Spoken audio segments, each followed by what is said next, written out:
Bago tayo magpatuloy mga Emperor ay gusto ko lang ibahagi sa inyo na monetize na tayo ngayon.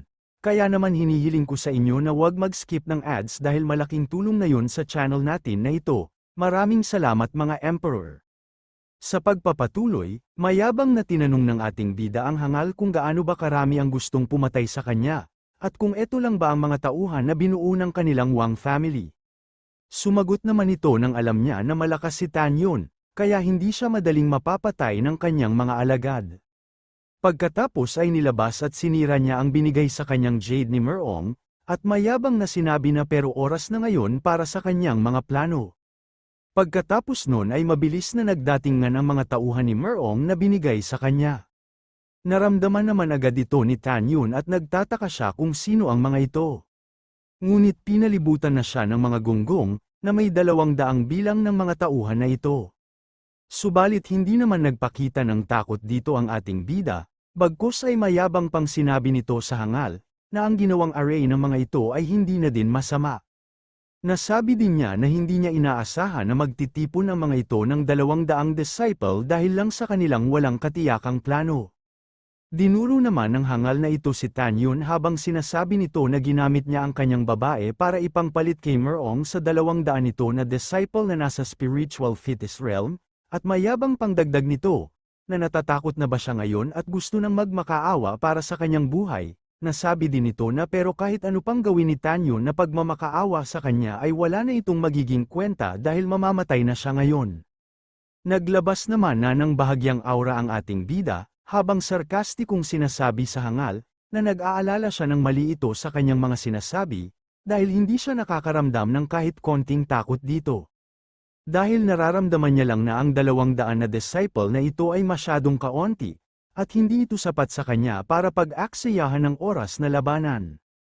Nagalit naman ang mga gunggong na disciple na ito sa mga sinabi ni Tan Yun, at pasigaw na sinabi na wag masyado itong maging mayabang, dahil kahit si Ling Hu Changkong na number 1 sa Qianlong list ang nandito, ay hindi maglalakas loob na sabihin ang mga kayabangan na salitang ito. Nasabi din nila kay Tan Yun na kahit gaano pa siya kalakas ay nasa spiritual fetish realm pa lang ito, at ang bawat isa sa kanilang 200 disciple ay madali siyang matatalo gamit lang ang isang suntok, kaya hindi na siya makakatakas pa sa kanila ngayon. Masaya namang nagsaad si Wang Fu sa kanyang mga alagad, na dahil malaki ang tiwala ni Tan Yun sa kanyang sarili ay sino ang gustong mauna para patayin na ito. At sa isip-isip ng hangal na ito, na ang lakas ni Tan Yun ay hindi mapagkakailang hindi mahina, kaya hahayaan niya na lang muna ang mga ito na ang mauna, na lumaban at pagurin ito ng sobra, at pagkatapos ay kikilos na siya para patayin na ito. Bigla namang may tumalo na malaking tao sa ere, at sinasabi nito na siya na ang mauuna na lumaban dito. Bumaba na nga ito sa tapat ni Tan Yun habang naglalabas ng malakas na pulang aura at nanlilisik ang mga mata. Nagsaad naman ang mga gunggong na ito, na kung ang tao ba na ito ay si Wang Tishong na nasa rank 11 ng Qianlong list, na pinanganak na may supernatural power, at may hawak ng 2 million genes ng Iron Shong. At ang Wind at Thunder Sleeping Method ay ginagamit ng tao na ito, kaya kahit si Ling Hu Changkong ay hindi nagtatangkang maglakas loob na guluhin ito, kaya sigurado na natatakot na si Tan Yun kahit sa pagsuntok lang ng tao na ito. Nagsaad naman na itong si Wang Tishong at sarkastikong tinanong si Tan Yun, na narinig niya na ang suntok nito ay napakatigas, at gusto niyang alamin kung may mas titigas pa ba sa kanyang metal at iron. Sarkastiko din naman itong sinagot ng ating bida, habang inangat niya na ang kanyang kamao, na malalaman lang niya ito kung susubukan niya. Labis naman na nagalit ang hangal sa kayabangan ni Tan Yun, kaya naman sumugod na ito habang sinasabi na tanggapin at subukan nito ang atake niyang ito. Pinakawalan na nga nito ang kanyang sunod-sunod na pag-atake, at tinatawag niya itong Wind and Thunder Method 18 hits and a row. Sa kabilang banda naman, ay naging seryoso na ang ating bida at naghahanda na din ang kanyang kontrang pag-atake dito, gamit lang ang kanyang kamao na naglalabas ng bahagyang aura. Pinakawalan niya na nga ito na dahilan ng mabilis na napawalang bisa ang atake ng hangal, at pagkasira pa ng 2 sandata nito, na agad sunod na tumama sa kanya. At tumilapon ito sa di kalayuan at tumama sa malaking puno, at di kalaunan ay nawala na ito ng malay. Nalabis ikinagulat ng mga gunggong na ito, At sinasabi ng isa na nagawa talaga ni Tanyon na matalo si Wang Tishong gamit lang ang isang suntok, nasabi din ng isa na ang 2 sandata nito na mayroong bigat ng 1,000 pounds, ay nasira sa marami nitong piraso, kaya napapatanong na lang sila kung anong klase ang divine power na meron ito, at napapasabi na lang na ang lakas ni Tanyon ay sobrang nakakatakot. Mayabang naman na sinabi ng ating bida, na kung yun na ba yun, at tinanong ang mga gunggong na kung meron pa ba sa kanila na may masilalakas pa dito. Bigla namang may tao na tumugon sa kanya, na sinasabi na sila na ngayon ang lalaban, habang naglalakad na ang mga ito patungo kay Tanyon. At nang makalapit na nga ang mga ito, ay mayabang nilang sinabi na ang 1,000 high-grade spirit stone na pabuya ni Ling Huchangkong, ay para lang sa kanilang 3 magkakapatid, na sabi din ng isa na talagang malakas si Tanyon, pero kaya ba nito nalabanan sila? Natuwa naman ang mga gunggong na ito sa pagdating ng 3 at sinasabi ng isa na ito ay ang 3 magkakapatid ng Hu family, at sila ang pinakamabilis sa buong Huangfu Shenzong sect, at kahit nasa rank 30 lang sila ng Qianlong list ay usap-usapan na meron ang mga ito ng isang combined technique na mapapabilis pa sila nito ng 2 pang beses. Dagdag pa nila na ang 3 ito ay may suot ngayon ng green cloud boots na may nakaukit ng Godspeed Array method, kaya si Tanyon ay siguradong hindi man lang mahahawakan kahit ang mga anino ng mga ito. Sa kabilang banda ay ibinalik ang eksena kung saan naglabas na ng aura ang hangal na ito patungo sa ating bida, at inutusan nito ang kanyang pangalawa at pangatlong kapatid, na gamitin na ng mga ito ang kani-kanilang mga shape-shifting method. Na kung saan pumilibot ang mga aura nito sa ating bida na may kasamang mga kuryente. At maya-maya pa ay pumilibot na din ang mga 3 hangal na ito kay Tanyon, at pinagtatawanan nila ito sa pag-aakalang hindi man lang nakikita nito ang kanilang mga anino, at mayabang na sinabi na kahit gaano pa siya kalakas ay hindi nila siya kayang matalo, dahil sila ang pinakamabilis na disciple sa buong Huangfu Shenzong sect.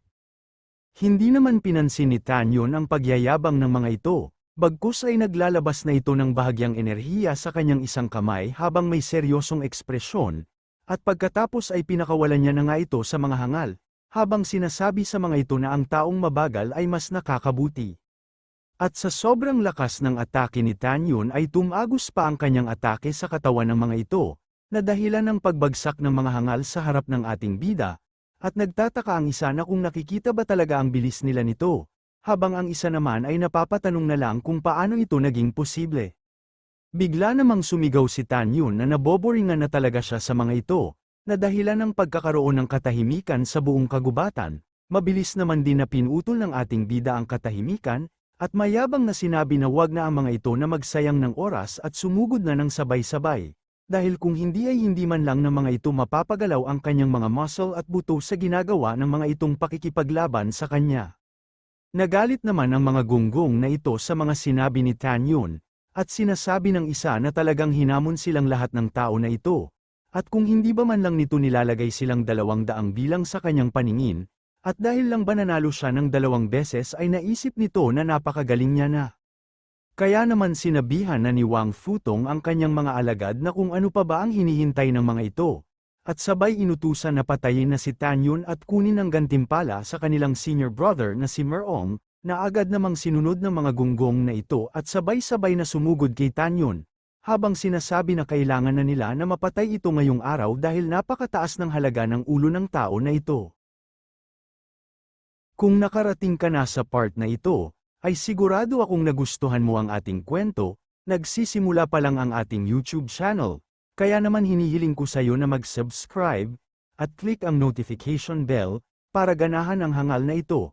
Para din updated ka sa pag-upload natin everyday, huwag mo din kalimutan i-click ang like button. Maraming salamat mga Emperor. Nagagalak naman ang hangal na ito sa mga nangyayari, at sa isip-isip nito na isang grupo ng mga tanga na pangpagulo lang at si Wang Tishong at ang Hu brothers, ay madali lang natalo ni Tanyon kaya tiyak na hindi ito madali na mapang iibabawan, kaya naman pag napagod na ng mga ito ang lakas ni Tanyon ay oras na para siya na ang kumilos.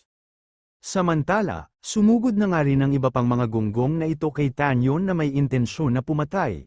Subalit makikita na nakatayo pa din ang ating bida sa kanyang kinatatayuan, at hindi man lang ito nangangamba sa mga ito.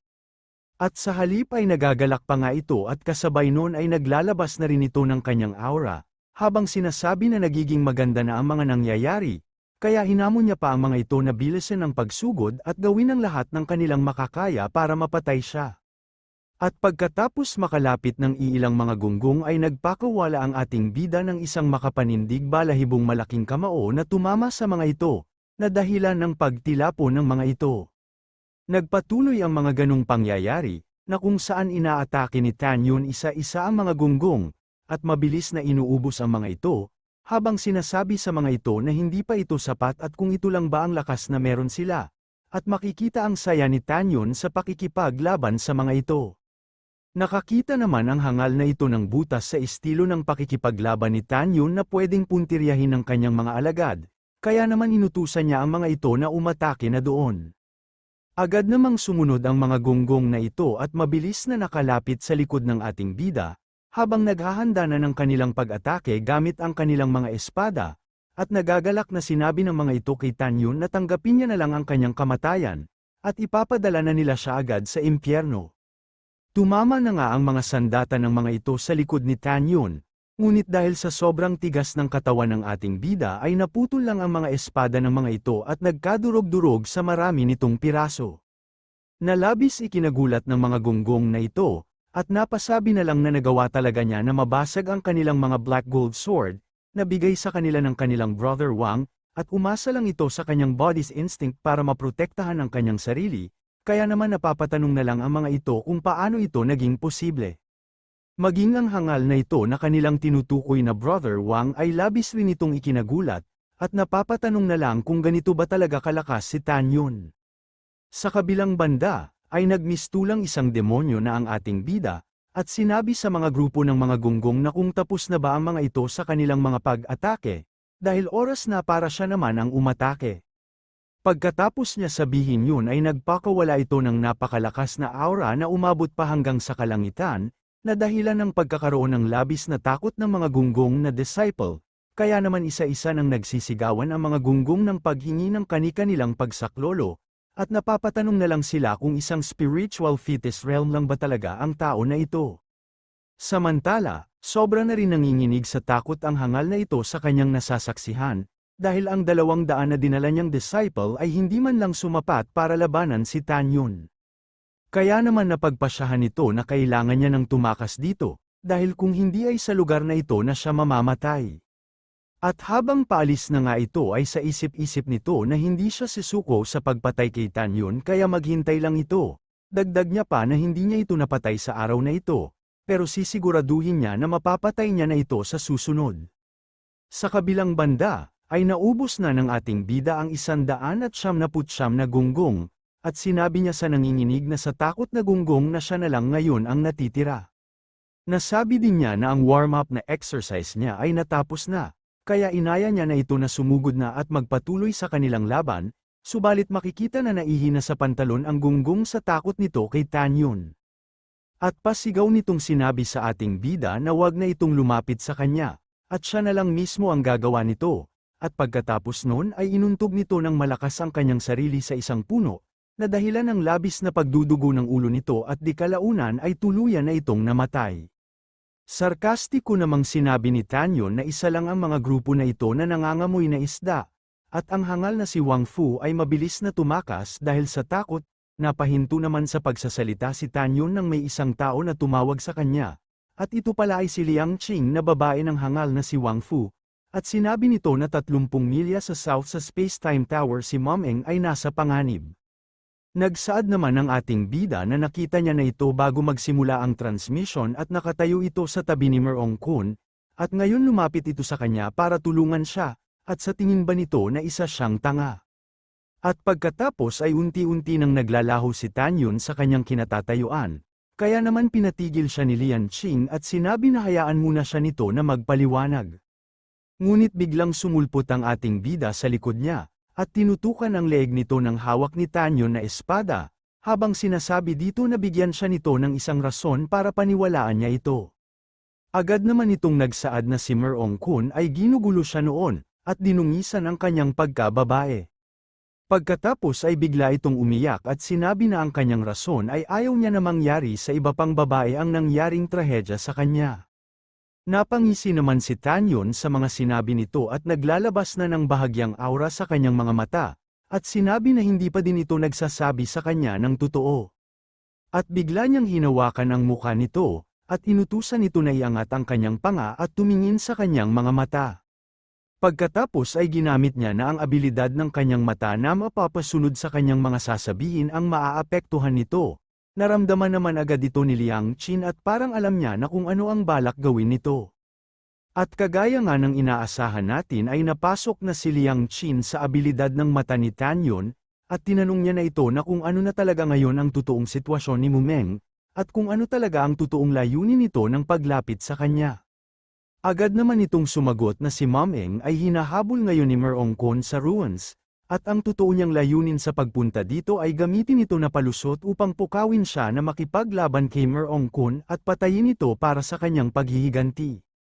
Nalaman naman na ni Tanyon ang totoong mga kaganapan kaya naman ipinawalang bisa niya na ang kanyang teknik, kaya naman bumalik na sa katinoan si Liang Qin at napaupo na lang dahil sa mga nangyari. At sa isip-isip niya na sobrang nakakatakot ito, dahil alam niya na hindi nawala ang kanyang kamalayan, ngunit hindi niya makontrol ang kanyang mga sinasabi at ang mga ginagawa niya, kaya napapatanong na lang siya kung sino ba talaga ang tao na ito. Naglakad naman na paalis ang ating bida, at sinabi nito kay Liang Qin na kahit merong pagkakaiba sa pagitan ng sinabi nito at ang totoong sitwasyon, ay hindi pa din ito nagkakamali dahil talagang papatayin niya na ngayon si Merongkon. Bago pa nga itong tuluyang umalis, ay seryoso niyang sinabi dito na tulungan siya nito na ipakalat ang balita, at bibigyan niya ito ngayon ng awa. Dagdag niya pa na pagpapaalala dito na walang kahit sino ang makakagawang makapagsamantala sa kanya. Nanginginig naman na sumang-ayon dito si Liang Qin. At pagkatapos ay mabilis nang umalis si Tanyon, na dahilan ng pag-iwan ng bakas nito ng malakas na aura, kaya naman bahagyang napaatras si Liang Qin sa lakas ng impact nito. Sa kabilang banda, habang nagmamadaling pumunta ang ating bida sa kinaroroonan nila Mumeng, ay sa isip-isip nito, na oras na para tapusin ang away sa pagitan niya at ni Merongkon. Nakatingin pa rin naman si Liang Qin sa pag-alis ni Tanyon, at sinabi nito na anuman ang naging proseso ay nagawa niya pa rin na makamit ang kanyang layunin, at nagsaad din siya na napakalakas ni Tanyon. Kaya mukhang may kakayahan naman ito na patayin si Merongkon, at maya-maya lang ay naglakad na rin ito paalis, habang sinasabi na si Wang Futong na ang sunod. At kahit anuman ang maging kabayaran ay papatayin niya ito kahit ano ang mangyari. Nilipat ang eksena sa lugar ng Stone Soldier Remains, at may nakatayong isang tao sa harap ng gintong tore at iba pang mga nagkalat na tao dito. At ito pala ay ang mga alagad ni Merongkon na nagkakagulo sa paghahanap kay Mumeng at Suwei, at sinasabi na ang kanilang brother Merong ay nag-alok ng gantimpalang 500 na top-quality spirit stones sa makakahanap sa mga ito. Nagsaad naman ang isa na ang ruins ay napapaligiran na nila kaya hindi na makakatakas ang mga ito, at kung mahuhuli niya ito ay si Tanyon na mismo ang maglalagay sa sarili niyang kamatayan. Sa kabilang banda, ay nasa likod lang pala ng mga ito si Mumeng at Suwei, na nagtatago sa nakatumbang ulo ng statwa, at napapamura na lang si Suwei at sinasabi nito, na ang nag-iisang paraan para makatakas sila ay hinaharangan ng mga alagad ni Merongkon, kaya tinanong niya na si Mumeng kung ano na ang gagawin nila ngayon. Agad naman itong sinagot ni Mumeng na ang gusto lang ni Merongkon ay hulihin sila, at gamitin upang gawing pangbitag para sa ating bida, at sa isip-isip niya na kahit ikamete niya ay hindi niya hahayaan na mahulog si Tanyon sa delikadong sitwasyon ng dahil lang sa kanya. Samantala, bigla namang naglabas ng liwanag ang hawak ng hangal na manyakol na bilog na bagay, at nagagalak na sinabi kay Mumeng na sa wakas ay nahanap niya na rin ito. At makikita sa bagay na ito kung saan ang mismong lugar na pinagtataguan nila Mumeng at Suwei, at pagkatapos ay sinabihan niya ang mga Stone Soldier na sa kanyang utos ay bumangon ang mga ito. At kasabay nun ay biglang nagkaroon ng buhay at lumiwanag ang mata ng statwa na pinagtataguan nila Mumeng at Suwei, na ikinagulat at ipinagtaka ng mga ito. At ilang saglit lang ay biglang sumabog ito ng napakalakas, na dahilan ng pagtalsik ng dalawang ito, at bumagsak sa tapat mismo ng kinatatayuan ni Merongkon, At sarkastikong sinabi ng hangal na manyakol na ito kay Mumeng na matagal-tagal na rin simula nang gumamit siya ng napakaraming enerhiya, para lang puwersahin ito na madala dito sa ruins. Dagdag niya pa na sisiguraduhin niya na matatrato niya ito ng maayos ngayong araw na ito. Dito na muna matatapos ang ating episode, at kung gusto mong subaybayan ang ating kwento ay mag-subscribe ka na at pindutin ang notification bell. Maraming salamat mga Emperor!